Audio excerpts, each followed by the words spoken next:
Hey there, crypto enthusiasts. Welcome back to another exciting tutorial. Today, we're diving into how to send Tether from Uphold to Ledger Nano X in 2025. If you're looking to secure your USDT in a hardware wallet, you're in the right place. This process is straightforward, but always remember, we're dealing with real money, so double-check everything to avoid any mishaps. Let's jump right in. First things first, make sure your Ledger Nano X is set up and updated. Open the Ledger Live app on your computer and connect your device via USB. Once it's connected, navigate to the Ethereum app on your Ledger, since Tether, USDT, runs on the Ethereum blockchain. This is crucial because USDT is an ERC20 token, so your Ledger needs to be ready for that.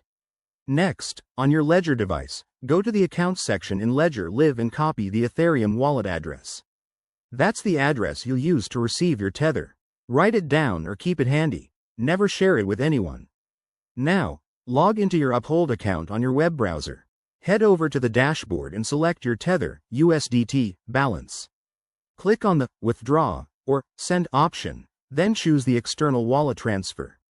Paste the Ethereum address from your Ledger into the recipient field. Double-check that it's correct, as crypto transactions are irreversible. Before confirming, enter the amount you want to send, making sure to leave room for network fees. Uphold might ask for additional verification, like 2FA, so have that ready. Once everything looks good, hit Confirm, and Uphold will process the transaction. Sit tight while the transfer happens. It usually takes a few minutes, but blockchain congestion could delay it. Once it's done, check your Ledger Live app to see if the USDT has arrived in your wallet. If it doesn't show up right away, give it some time and refresh. A quick tip: always use the official apps and websites to avoid scams. And remember, in 2025, crypto regulations might have changed, so stay updated with the latest guidelines.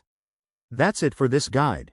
If you found this helpful, give it a thumbs up, subscribe for more crypto tips, and drop a comment if you have questions. Stay safe out there and happy investing.